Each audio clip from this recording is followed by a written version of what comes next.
Elle est là, la solution de ta vie. Elle est là. Tu prends tes pensées, à partir de maintenant, tes pensées sont soumises à Christ. Et tu vis la vraie liberté.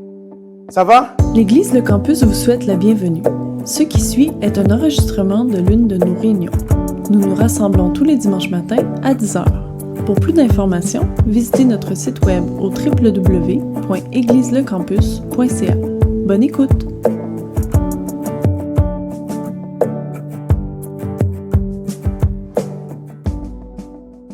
Et ce matin, je ne vais vraiment pas être long, mais je prie encore une fois qu'on puisse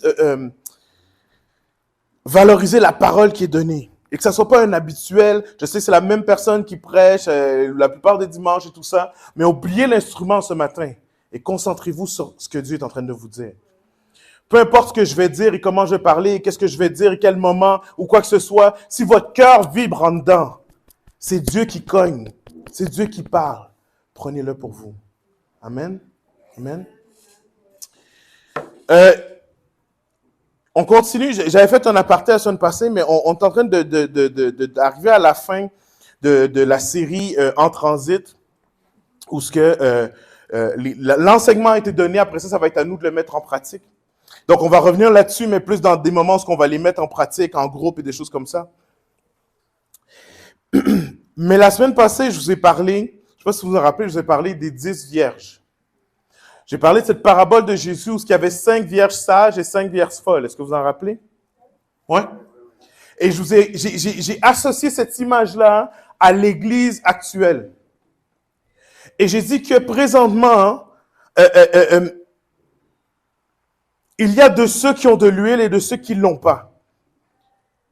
Et qu'il faut courir après cette huile-là. Mais, rappelez-vous bien, je vous ai dit, au moment où le cri de minuit a été fait, au moment où on a dit le fiancé s'en vient, au moment où on a dit ça, toutes les vierges étaient endormies. Tous. Même les sages. Et pourquoi je dis ça, c'est que je suis convaincu personnellement qu'il y a quelque chose qui s'en vient de massif. Et je ne parle pas du monde matériel, mais je parle du monde spirituel. Dans le sens que, comme quand un ouragan se prépare et qu'on entend l'ouragan et que la cloche sonne, puis que tout le monde se prépare. Sac de terre, on va vider l'épicerie, on va acheter tous les papiers de toilette qui existent. Je ne sais pas pourquoi on va acheter des papiers de toilette, mais on va acheter des choses, on amasse, on se prépare. Parce que quand ça arriverait, il faut qu'on soit prêt. Pour avant, pour pendant, pour après. Il faut qu'on soit prêt. Je pense qu'il y a une préparation dans le monde spirituel.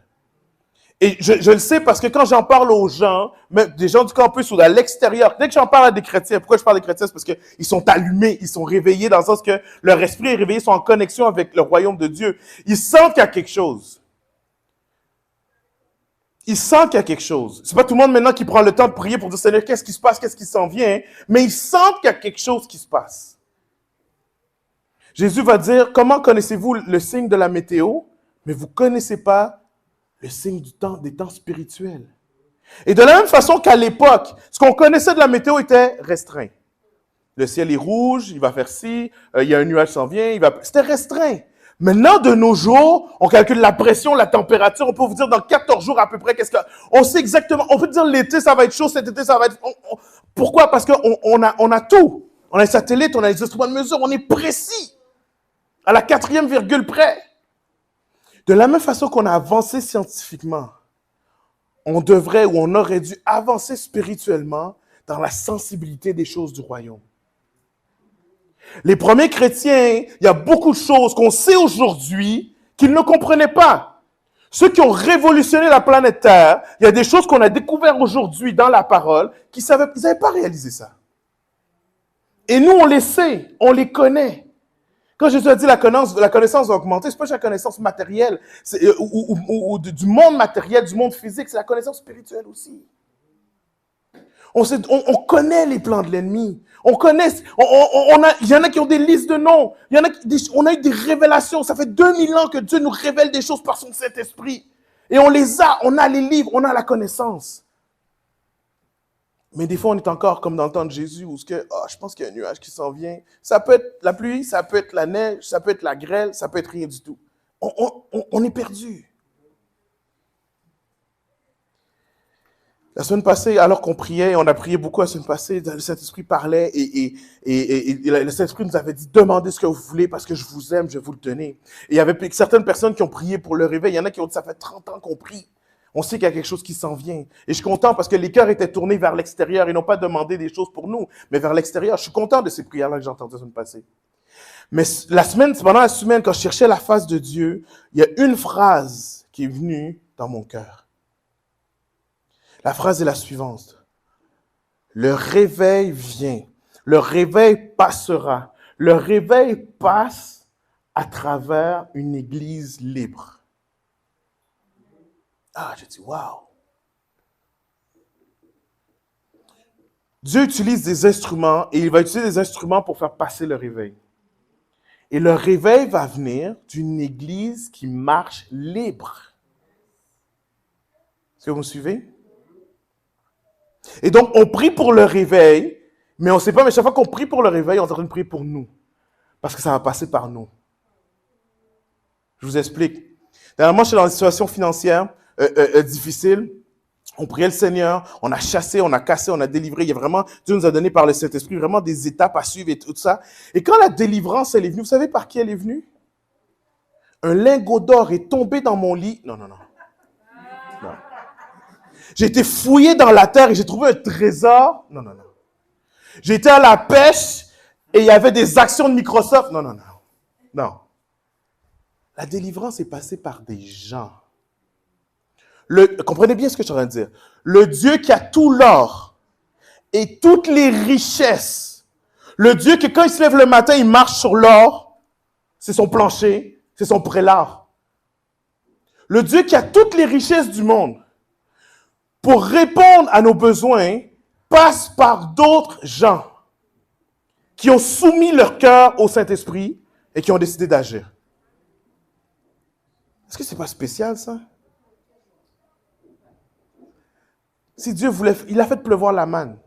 S'il veut faire pleuvoir des cartes de crédit, il peut. Il veut faire pleuvoir des cash, dollars US, il peut. Il peut. Mais il a décidé de passer par des gens qui ont décidé de soumettre leur cœur et de sacrifier pour obéir. Donc, ce que je suis en train de dire, c'est que le réveil ne tombera pas du ciel comme par hasard. Il va tomber sur des gens qui sont soumis à Dieu. Et par la grâce de Dieu, ces gens-là seront dans l'Église. La Bible va dire qu'il peut prendre des pierres pour chanter les louanges, mais il a décidé de prendre nous, des pierres vivantes. Donc, ça veut dire que le réveil, la transformation, j'avais parlé la semaine passée, qu'est-ce qui arriverait s'il y a 250 nouvelles personnes qui rentraient dans l'Église ici? Comment on serait chamboulé? Ce réveil-là s'en vient, mais il va passer par nous. Est-ce que vous me suivez? Il va passer par nous. Il passera pas du tout par des choses extérieures ou des circonstances. Les circonstances ont préparé les cœurs, mais le réveil va passer par nous. Et donc, si nous, on n'est pas libre, comment on peut aller annoncer un message de liberté? Sinon, on n'est pas focus sur Jésus. Comment on peut aller dire à la planète, tu dois lever tes yeux et regarder vers Jésus? Sinon, on ne vit pas une vie soumise à Dieu. Comment on peut leur dire la vraie vie, c'est celle qui est soumise à Dieu? Sinon, on est désobéissant à ses lois et à ses commandements. Comment on peut dire et juger les autres pour dire, mais comment ça? Désobéissant à ses lois et à ses commandements. Vous me suivez? Ok, j'accélère. Alors que je priais sur cette phrase-là que j'ai eue, j'ai dit, mais Seigneur, mais qu'est-ce que tu veux dire par liberté? Qu'est-ce que tu veux dire par liberté? On chante un chant, on dit, c'est pour la liberté que je suis libre. Vous connaissez ce chant-là? Quand j'étais jeune, ça m'énervait. C'est pour la liberté que je suis libre. C'est pas une répétition, ça? Un pléonasme? C'est pour la... Il y en a qui en littérature. C'est quoi ça? C'est une emphase sur un mot répété. Ce que ça veut dire, c'est que quand Jésus a donné sa vie pour toi, et que tu as accepté Jésus, tu es devenu libre. Tu es devenu libre. Donc, c'est pour être libre. Mais maintenant que tu es libre, ça ne veut pas dire que tu vis la liberté. Donc, c'est pour la liberté que je suis libre. Est-ce que vous comprenez? C'est comme si j'étais en prison, chaîne aux pieds, barreau devant moi. On vient, on ouvre la porte, on enlève les chaînes, on dit, t'es libre. Et je prends mon statut de liberté, mon papier signé par le président, je suis libre, et je reste assis dans mon cachot. Et j'entends qu'on vient de me donner mon pain sec et mon verre d'eau par jour. Mais j'ai le statut libre, mais je ne vis pas la liberté. Right? Est-ce qu'on vit 100% de liberté? Et alors que je priais sur ça, vous savez quel mot qui est venu à ma tête? C'est en anglais que c'est venu, je suis désolé. Stronghold. Stronghold, c'est, merci, forteresse. Forteresse. Ça veut dire que on est pris dans des forteresses et c'est pour ça qu'on ne vit pas la liberté. Je dis, ah, wow, ok, j'ai dit, Seigneur, ok, mais parle-moi, montre-moi de quoi tu parles. Parce que le mot forteresse, pour être un bon théologien, le mot forteresse dans la Bible ne parle pas des forteresses de nous ou des pensées ou ce qu'on vit. Elle parle d'abattre les forteresses de l'ennemi. Right? Donc, il ne faut pas détourner la parole. Elle parle des forteresses de l'ennemi. Donc, comment ça que les forteresses de l'ennemi dans la parole sont applicables à nous? Les forteresses de l'ennemi, c'est spirituel. Mais là, ce que Dieu est en train de me dire, c'est qu'on est pris dans des forteresses. Comment ça se fait? Je vais vous lire une citation de Beth Moore. Elle a écrit un livre et alors que je disais quelque part, je disais tellement bon, tu sais quoi, je vais le mettre tel quel. C'est rare que je mette des citations, mais à part des citations de la Bible, mais je vais le mettre tel quel. Beth Moore, elle a dit, une forteresse, c'est traduit bien sûr, est tout ce qui s'exalte dans notre esprit, prétendant être plus grand ou plus puissant que Dieu. Ouais, c'est ça, t'as pesé trop vite, c'est pas grave, ça va revenir. Donc, tout ce qui est dans notre esprit, qui prétend être plus grand ou plus puissant que Dieu. La forteresse, ok? Elle nous vole. L'ennemi est là pourquoi? Dérober, égorger, détruire. Dérober, c'est voler. Elle nous vole une grande partie de notre attention. Oh, j'ai aimé ce mot-là. Attends, la première chose que ça nous vole, c'est pas notre argent, c'est pas nos enfants, c'est pas nos richesses, c'est pas nos circonstances, c'est notre attention. Ok, je vais revenir là-dessus. Elle nous vole notre attention, elle nous donne l'impression d'être dominés. C'est pas la parole de Dieu, mais chaque mot est vraiment bon. Pourquoi c'est marqué? Elle nous donne l'impression d'être dominés. Parce qu'en réalité, on n'est pas dominé. Est-ce que vous me suivez? En réalité, on est libre. Mais on a l'impression de ne pas être libre. Non seulement de ne pas être libre, mais d'être dominé. Contrôlé, maîtrisé. Qu'il agisse d'une dépendance, d'un manque de pardon à l'égard de quelqu'un qui nous a blessés, de désespoir à la suite d'une perte. C'est quelque chose qui consomme tellement d'énergie émotionnelle et mentale que la vie abondante est dérobée, égorgée. On arrive à la destruction. Donc, notre appel reste en grande partie inaccompli. Et la vie abondante et la vie croyante est pratiquement inefficace. Aïe, aïe, aïe, j'aime ça.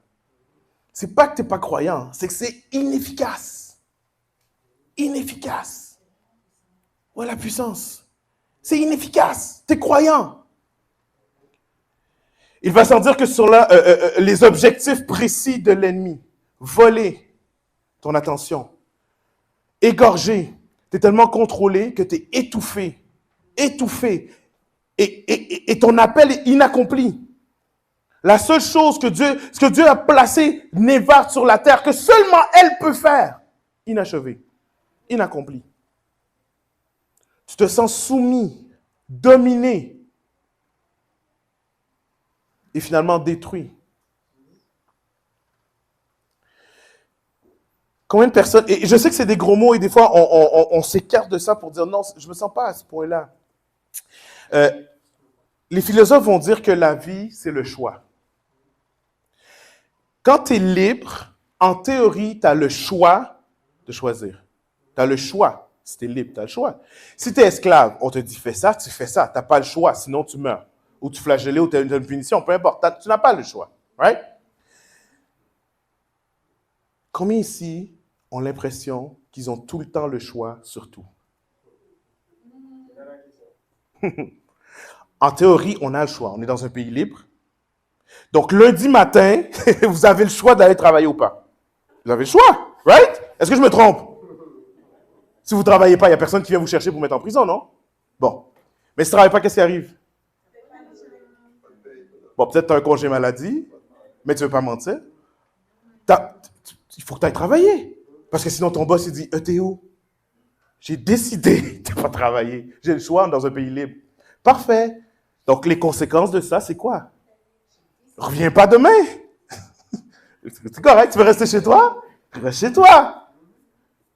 Et tu vas recevoir un dernier chèque pour les choses que tu as déjà travaillées. Mais c'est fini après. Si tu n'as pas de revenus, qu'est-ce qui se passe? Comment tu payes pour tes enfants? Comment tu payes pour tes besoins? Comment tu payes la maison? Tu as le choix, mais dans le fond, tu n'as pas le choix. Est-ce que je suis le seul à me sentir comme ça? Ah, je ne suis pas le seul? OK. Tu as le choix, mais tu n'as pas le choix. On sent un peu comme des enfants. Oui, tu peux jouer, mais à 5 heures, on soupe. Tu peux jouer après le souper, mais à 5h30, on brosse les dents. Tu peux jouer à 5h30, mais il faut changer et mettre le pyjama. Tu peux jouer à 7h, mais c'est dodo. Vraiment, tu as eu le choix tout le long. Maintenant, si vous faites du gentle parenting, vous savez qu'à l'enfant, on doit lui donner des choix. Mais on lui donne des choix qui sont possibles pour nous. Vous savez ça? Fait qu'on ne dit pas à l'enfant, tu ramasses tes jouets tout de suite, pif paf, c'est fini ça, là. On ne fait plus ça, OK? C'est correct? S'il faut que je prie pour quelqu'un, vous me le dites. On va lui dire, tu peux soit ramasser tes jouets tout seul, ou je vais t'aider à les ramasser. Dans tous les cas, les jouets sont ramassés. Right? Ou encore, on peut dire, tu peux ramasser maintenant ou dans 2 minutes. C'est pas des vrais. Est-ce que c'est des vrais choix? C'est pas des vrais choix. On n'est pas libre. Quand ton boss te dit, tu peux aller sur tel chantier ou tel chantier, toi, ce que tu as envie de dire, c'est j'ai-tu le choix de rester chez nous? Non, c'est tel chantier ou tel. C'est pas vraiment un choix, en fait. Bon. La réalité, c'est que, là maintenant, je l'image matériellement, mais allons dans le spirituel. La réalité, c'est que des fois, on marche spirituellement. On marche spirituellement en se disant qu'on a le choix, mais on est contrôlé par des objectifs, par des buts, par quelque chose qu'on a envisionné, par des blessures, par plein de choses. Et alors qu'on pense qu'on choisit ça, en fait, on est imposé ça. Est-ce que vous savez que vos émotions peuvent vous imposer des décisions? Est-ce que vous savez que si vous avez mis votre focus sur un rêve ou une destinée ou un but, est-ce que vous savez qu'elle va vous imposer des choses? Présentement, on est en train de vivre les Jeux olympiques.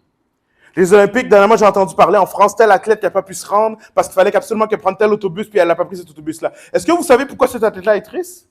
Parce que ça fait 4 ans minimum qu'elle s'impose quoi? Des restrictions pour avoir la victoire. Donc, sans même s'en rendre compte, on est imposé des choses. Et l'affaire, c'est que quand on a des forteresses, quand on est sous des forteresses, on pense qu'on choisit, mais on ne choisit pas. La semaine passée, je vais parler de joug et je ne vais pas revenir là-dessus. Mais un joug, vous savez, c'est le gros bois qu'on met sur les taureaux pour faire labourer les champs. Je vous l'ai expliqué la semaine passée. Quand tu as le joug, tu avances, mais ta direction, elle est prédéterminée. La réalité, c'est qu'un bœuf, c'est pas mal fort. Il peut décider de s'arrêter ou d'avancer. Mais son choix, s'il avance, c'est dans cette direction-là, that's it, that's all. Il n'y a pas d'autre direction possible.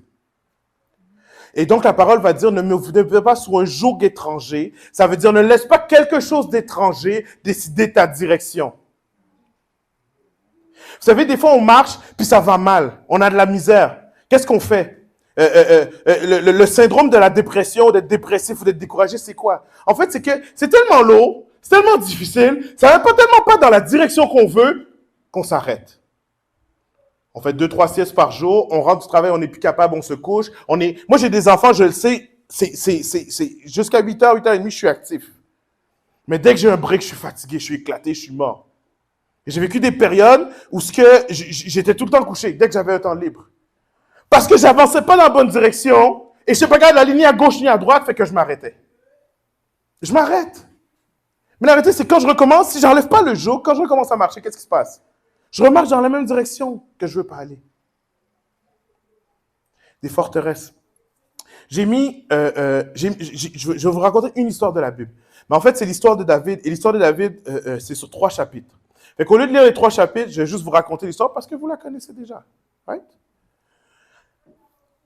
Mais je vais juste prendre David comme exemple. L'homme de Dieu.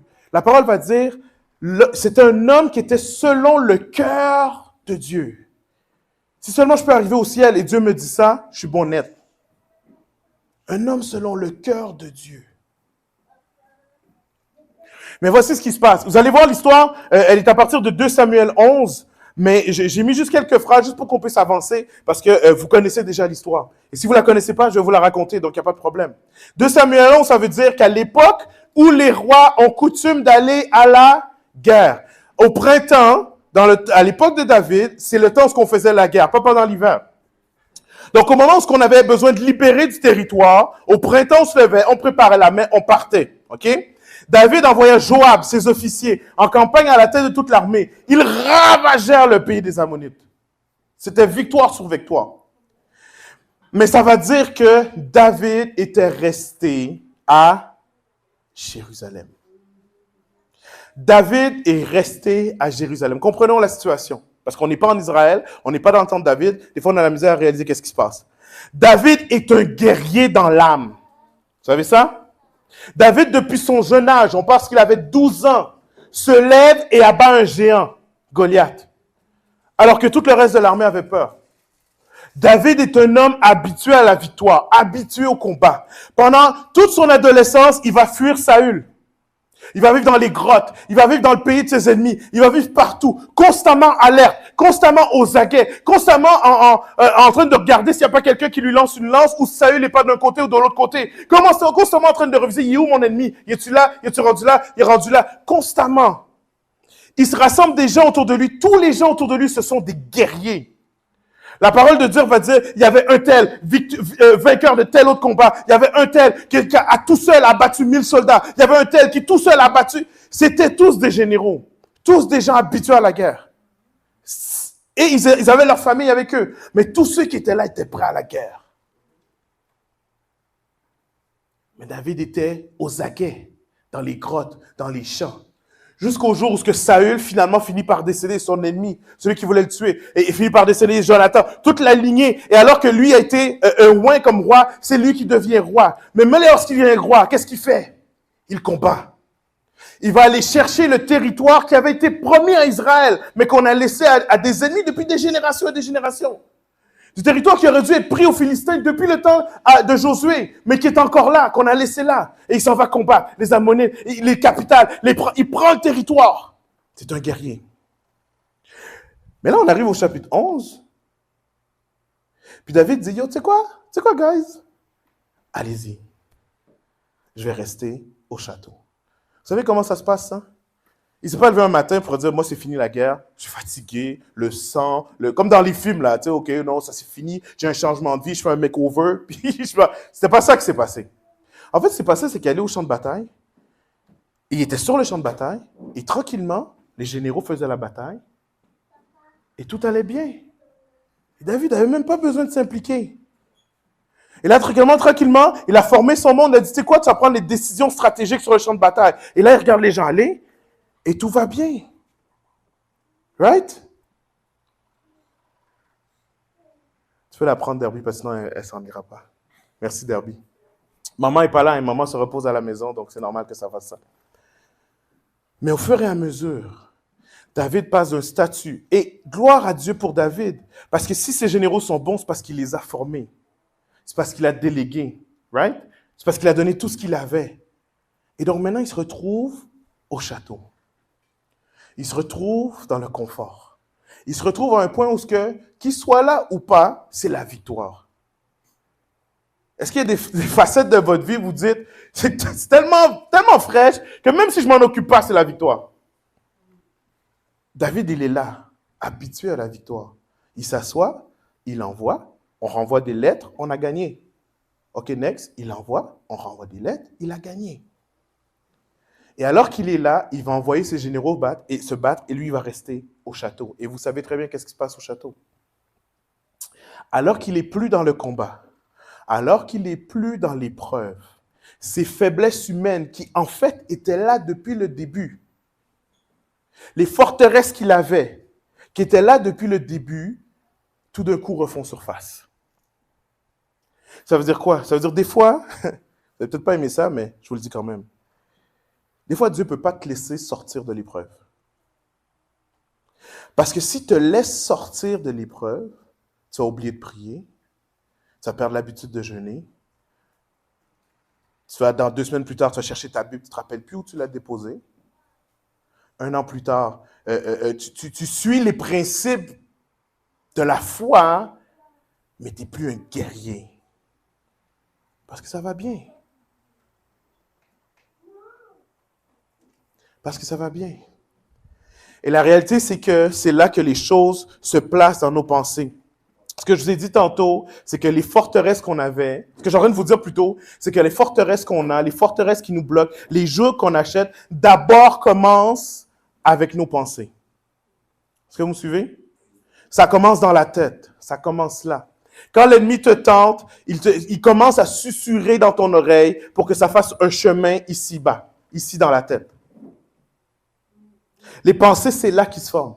Les forteresses, c'est là qu'ils se forment. Alors qu'on a tendance à croire que la forteresse est extérieure. Ma forteresse, c'est telle circonstance.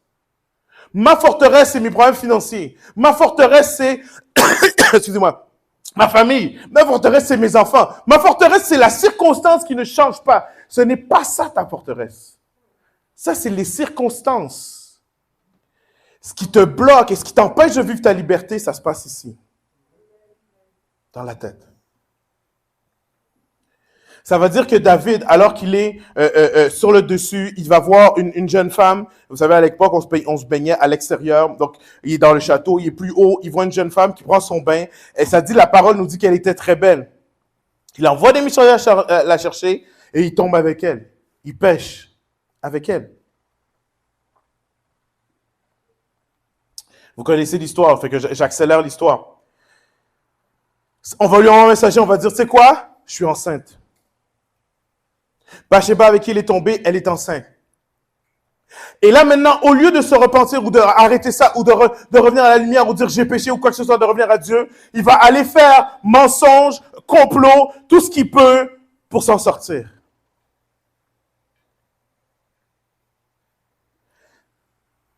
Malgré que David, comme je le dis maintenant, de l'extérieur on regarde, on dit David, il avait le choix d'arrêter là. La réalité, c'est que pris dans sa forteresse, il sentait qu'il n'avait pas le choix. Pris avec son péché face à face, il fallait qu'il fasse quelque chose. À partir du verset 5 jusqu'en bas, tout ce qu'on voit là, c'est de la panique. C'est de la panique. C'est quoi? Appelle son mari, fais-le revenir du champ de bataille. Il va venir, il va coucher avec elle, ça va être son bébé. Le mari revient, il est là, il t'avait pas la vie, ils mangent ensemble, il dit ok maintenant retourne chez toi, repose-toi. Il va sortir, il va coucher à l'entrée du palais, sur les marches, il va dormir là. Il va dire je retournerai pas, parce que là-bas, même l'arche de l'Éternel est en combat, est en train de dormir sur des roches. Même mes amis, mes soldats sont en train de dormir, on ne sait pas s'ils vont vivre le lendemain matin. Moi je vais pas aller coucher avec ma femme, aller faire la fête, puis relax. Je vais rester là jusqu'à temps qu'on me renvoie sur le champ de bataille. Ah! Panique! David le refait rentrer en dedans. Il fait boire le lendemain. Il fait un party. Il l'enivre parce qu'il espère que le gars est sous. Il sort, il s'en va se coucher avec les soldats. Ça veut dire qu'il a fait 2 pieds de plus. Là, maintenant, il dort aussi à les soldats. Mais il n'est pas plus rentré chez lui. Panique! David est complètement contrôlé par la forteresse de ses pensées. Pour lui, il ne voit même pas les autres options. Est-ce que vous avez déjà parlé à quelqu'un pour dire « Je ne te conseille pas d'aller par là ». Mais pour la personne, il n'y a pas d'autre option. Et des fois, cette personne-là, c'est nous. Et là, David dit, bon, tu sais quoi? Il appelle son généraux, qui sait qui est soumis à lui, qui sait qui l'obéit. Il dit, tu sais quoi? Je vais te renvoyer Uri. Mais alors qu'il va être dans la bataille, mets-le à une place où c'est dangereux. Approchez de la muraille pour qu'il meure. Uri retourne au champ de bataille, c'est ce qu'il voulait de toute façon. Il s'en va là, alors que c'est le combat le plus fort, le général va le mettre dans le plus fort du combat, il va décéder. Il va renvoyer un messager, il va dire, tu sais quoi? Dis à David, voici, il était à telle place proche de la rambarde et il est décédé. Et si David capote, parce qu'en tant que roi habitué à la guerre, il va dire, mais pourquoi vous êtes allé là? C'est évident qu'il allait mourir. Ne savez-vous pas, même dans la parole, qu'il y a un général qui s'est approché, il y a une femme qui a lancé une pierre, puis il est mort là. Pourquoi vous avez fait la même chose? Tu lui diras, on a fait ça, puis Uri est mort. Le messager s'en vient, et dans la parole, ça va dire, il va annoncer ce qui est passé.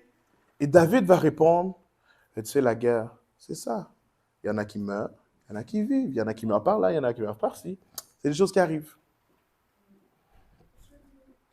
Quand la Bible nous dit cette réaction-là, ce qu'elle est en train de nous dire, c'est que la forteresse qui était juste dans ses pensées, maintenant a étouffé, complètement étouffé, qui David est. Quand à 12 ans tu défais un géant, c'est pas un hasard, c'est qui tu es à la base. Son identité propre, sa force, ses talents, sa façon de réfléchir, ses patterns de réflexion, sa façon de stratégier les affaires, il n'y en a plus.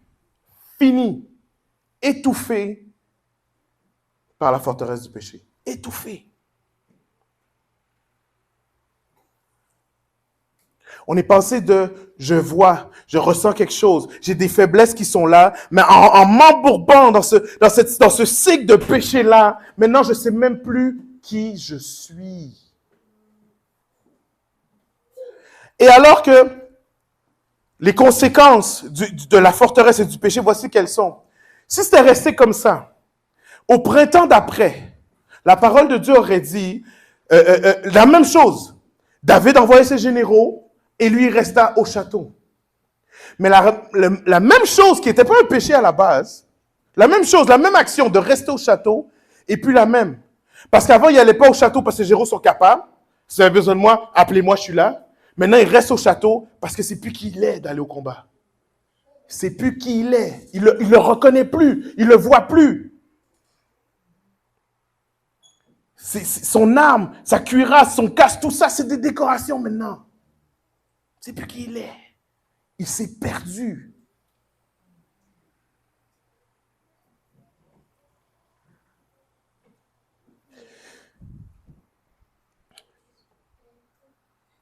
Nathan, qui est le prophète à cette époque-là, va venir voir David et il va lui dire, je vais te raconter une histoire. Voici l'histoire. Il y avait un homme qui avait peu de moyens, il avait une petite brebis. Elle était belle, il chérissait la brebis, il en prenait soin, il la faisait grandir. Et il y a un homme riche qui était à côté, son voisin, qui recevait de la compagnie. Et alors qu'il reçoit de la visite, il dit, tu sais quoi? Je vais pas aller tuer un des centaines de béliers que j'ai. Je vais pas aller égorger une des milliers de brebis que j'ai. Je vais aller prendre la petite brebis de mon voisin et c'est elle que je vais servir à mes invités. David entend ça, il est furax, il est fâché, il est en colère, il se lève, il dit, tu vas aller voir cette personne-là. Elle va rembourser 4 fois plus que ce qu'elle a pris. Je suis le roi, sinon moi-même je vais descendre, tu verras.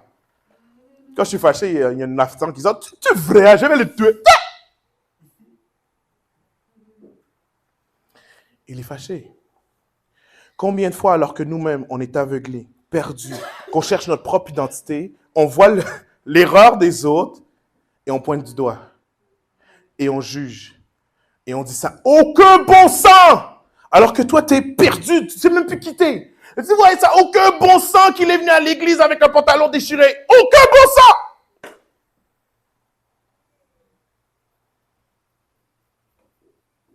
sens! Passons. Et Nathan va dire quelque chose que, alors que je cherchais la face de Dieu, et que comme d'habitude le message me parle à bord d'amour à moi, il va lui dire, cet homme-là, c'est toi. Et ce matin, je veux qu'on réalise, et je sais qu'on n'a tué personne, mais je veux qu'on réalise qu'il y a quelque chose qui a été dit ce matin, et que le Saint-Esprit nous dit, cet homme-là, cette femme-là, c'est toi.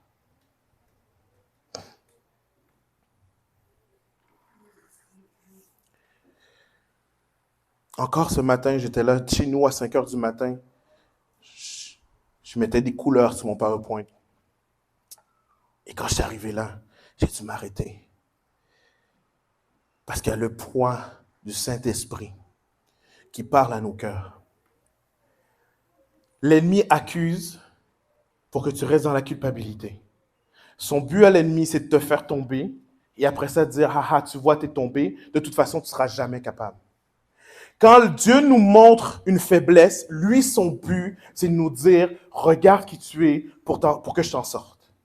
Regarde ton état. Quand je te dis c'est toi, c'est pas une accusation pour dire voici c'est fini. Si Dieu te montre quelque chose, c'est parce qu'il y a de l'espoir. Si Dieu te montre quelque chose parce qu'il t'aime, ça veut dire qu'il veut que ça soit fini ce matin. C'est pour ça qu'il t'en parle. Vous savez qu'il y a des péchés qu'il y a 10 ans, maintenant Dieu nous en parle là, parce que c'est le temps qu'on en sorte. Et il y a 10 ans, si nous en avait parlé, on ne pourrait rien faire parce qu'on n'était pas rendu là. Fait que là, ce matin, ce que le Saint-Esprit est en train de te parler, c'est parce que c'est le temps que ça finisse. Jéricho, une muraille comme ça, a dû prendre au moins 40 à 50 ans à se bâtir. Mais en 7 jours, c'était fini. Si Dieu te montre quelque chose, c'est parce que c'est le temps que ça soit fini. C'est là que ça se passe. Est-ce que vous me suivez? C'est là que ça se passe.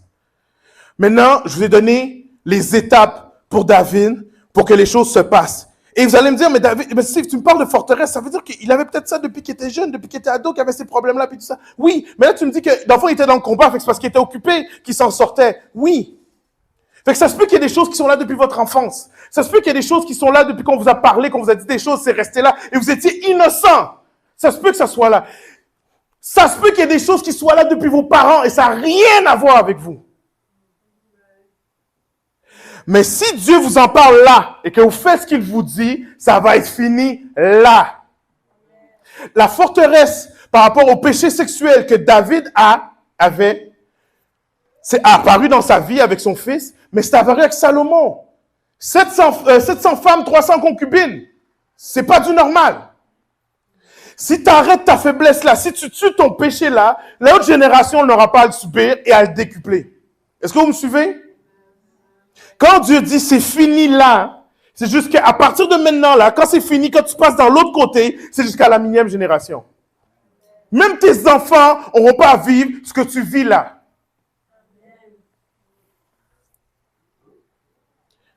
Je vais donner 4 étapes. Je les ai dit vite parce que c'était dans l'histoire. Maintenant, je vais vous donner les 4 étapes encore. Pourquoi? Parce que le but, c'est qu'on fasse ces 4 étapes-là maintenant à l'envers.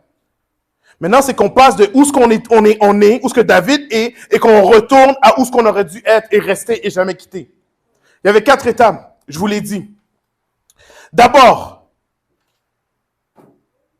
je ne l'ai pas mis dans le PowerPoint, je ne sais pas si tu l'as, mais la première, c'est identité. Qui tu es. Voici le verset pour vous. 1 Pierre 2,9. Vous, toi Névard, Robert, Suzanne, Perrine, mon père, les 2 Joe, Derby, on a un nouveau ici, il s'appelle Joseph, on l'appelle Joe comme mon père, Joe, c'est ça? Est-ce qu'on peut dire allô à Joe? Sam, Max-André, Jimmy, Françoise, Francis, Perrine. Voici qui vous êtes. Vous êtes une race élue. On a regardé tous les autres et on a choisi toi. Vous êtes un sacerdoce royal. Vous êtes une nation sainte. Un peuple acquis à grand prix, au prix du sang de Jésus. Afin que vous annonciez les vertus de celui qui vous a appelé des ténèbres, son admirable lumière. Jésus, là maintenant, croyez-le, croyez-le pas, il vous appelle sa lumière.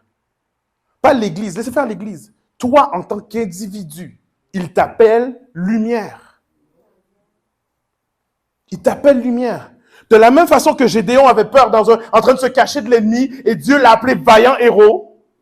De la même façon, peu importe dans quel péché tu te sens soumis et oppressé, Dieu t'appelle lumière. C'est ça qu'il dit. Il t'a attiré à la lumière. Tu es une race élue. Tu es de la race de la royauté. Tu es une nation qu'on appelle sainte.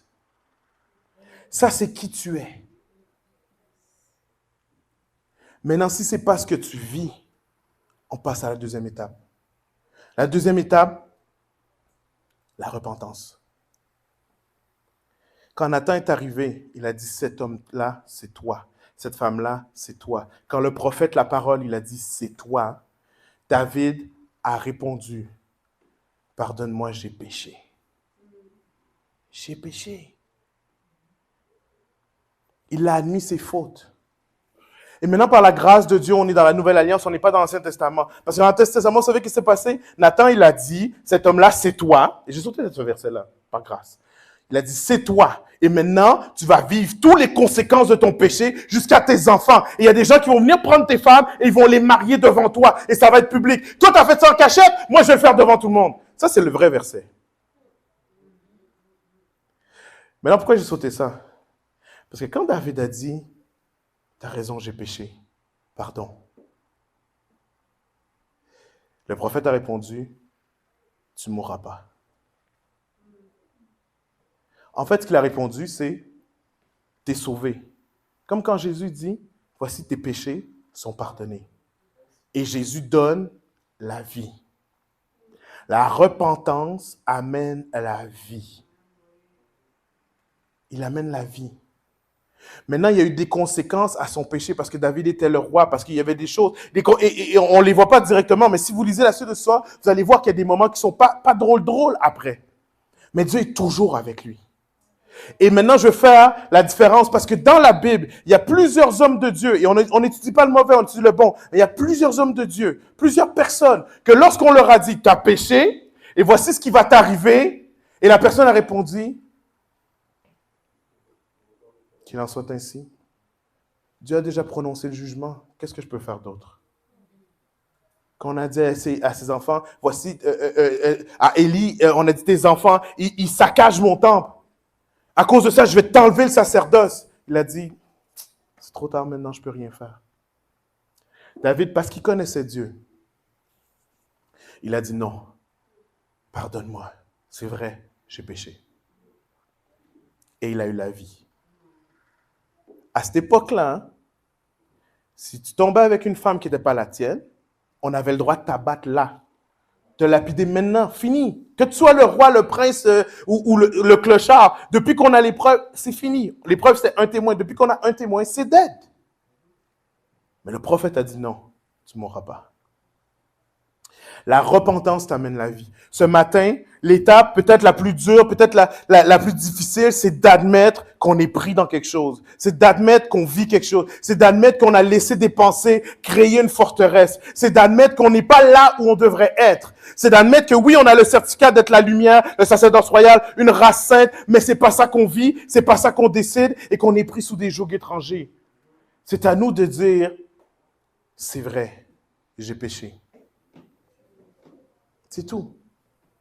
Quand tu dis c'est vrai, j'ai péché, ça veut dire tu ne veux pas retourner, tu as un désir de ne pas retourner où ce que tu étais. Il y a un désir de, je ne peux pas y arriver par moi-même, je te laisse prendre la place. Donc, avec la repentance,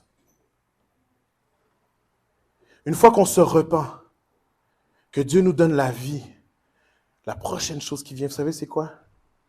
La puissance. À partir du moment où tu te repens, tu as la puissance de faire tomber les forteresses. Parce que les forteresses, c'est les choses de l'ennemi, ce n'est pas toi. La seule chose qui retient la personne dans la forteresse, te retient dans la forteresse, c'est toi-même. Du moment où tu dis, je me repens, je demande pardon. La forteresse n'a aucun grip. Vous comprenez ce que je veux dire? Elle ne peut pas te retenir. Et c'est là qu'on parle, dans le verset où ça parle de la forteresse, voici ce que ça veut dire au verset 4. Ce verset-là, c'est dans 1 Pierre 2,9. Dans 2 Corinthiens 10. Ça veut dire que les armes par lesquelles nous combattons ne sont pas des armes charnelles, mais elles sont puissantes par la vertu de Dieu pour renverser les forteresses. La repentance te donne accès au royaume de Dieu et donc à toutes les armes qui sont là, qui sont capables de renverser les forteresses. À partir du moment où ce que tu dis, oui, c'est vrai, je me suis accordé avec ça, mais c'est fini maintenant. Je demande pardon à Dieu. Tu as toute la puissance qu'il faut dans tes paroles pour briser la forteresse à tout jamais. Sur toi, sur ta famille, sur tes enfants. Tu as tout ce qu'il faut pour que ça soit fini aujourd'hui.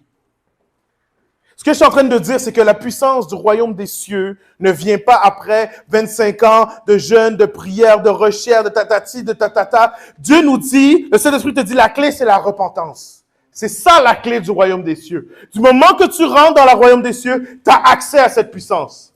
That's it, that's all. Maintenant, oui, comme n'importe quel soldat, tu dois t'entraîner à manier cette puissance-là. Mais tu as accès. C'est pas réservé à l'élite des hommes de Dieu, aux gens que tu vois sur YouTube dans certains pays seulement. C'est accessible dès que tu te repens. Et je termine avec ça. Avec la puissance, vient ce que des fois, ça fait tellement longtemps qu'on est là-dedans, qu'on n'y croit plus vraiment, la délivrance. La délivrance, c'est la quatrième étape. C'est de vivre la délivrance. Je suis libre pour être réellement libre. Libre, complètement libre. Le verset qui suit les armes, ça dit, nous renversons les raisonnements. Et tous les obstacles qui s'élèvent avec orgueil. J'aime vraiment ça. Contre la connaissance de Dieu, et nous faisons toute pensée prisonnière pour qu'elle obéisse à Christ. Elle est là la solution de ta vie. Elle est là. Tu prends tes pensées, à partir de maintenant, tes pensées sont soumises à Christ. Et tu vis la vraie liberté. Ça va? On est là? 4 étapes. Réalise qui tu es. Demande pardon à Dieu. Prends les armes qui sont disponibles pour briser les forteresses et vis ta délivrance. That's it, that's all. Est-ce qu'on peut prier? C'est tout, hein, guys? Il n'y a pas rien d'autre. Qu'est-ce que vous voulez que je dise de plus? Il n'y a rien d'autre. C'est ça, puis c'est tout. C'est aussi simple que ça.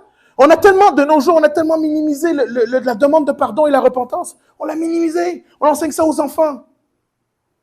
Ce matin, je suis content que ça soit resté juste pour cette phrase-là.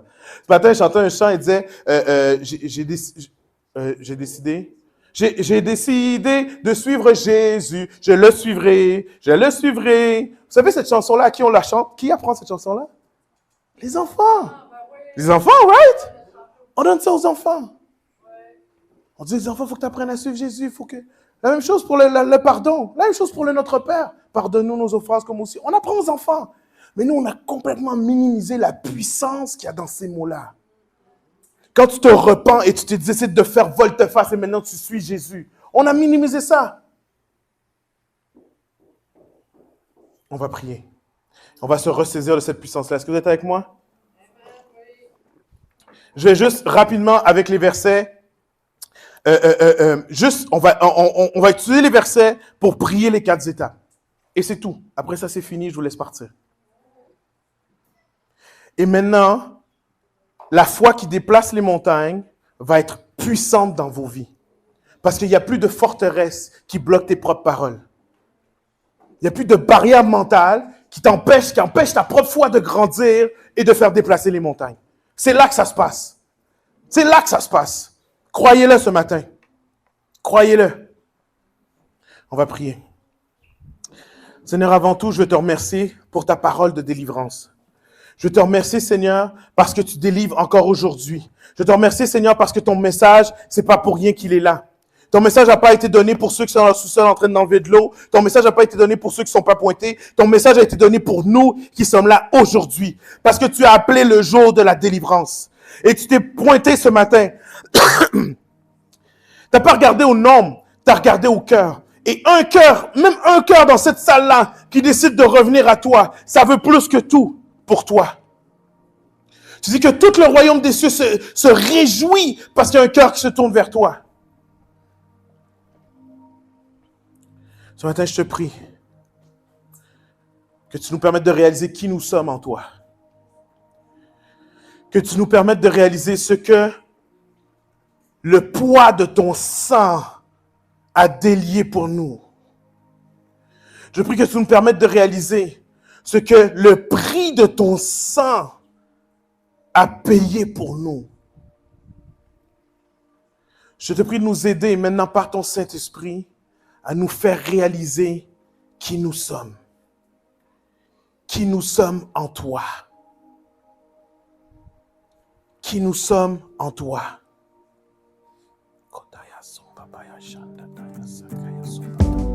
Nous sommes heureux d'avoir pu partager ce moment avec vous. Nous vous invitons à vous joindre à nous dimanche prochain pour vivre un temps de célébration et d'échange avec des gens comme vous. En attendant, nous vous invitons à aimer notre page Facebook, le Campus MTL, et à visiter notre site web au www.égliseLecampus.ca.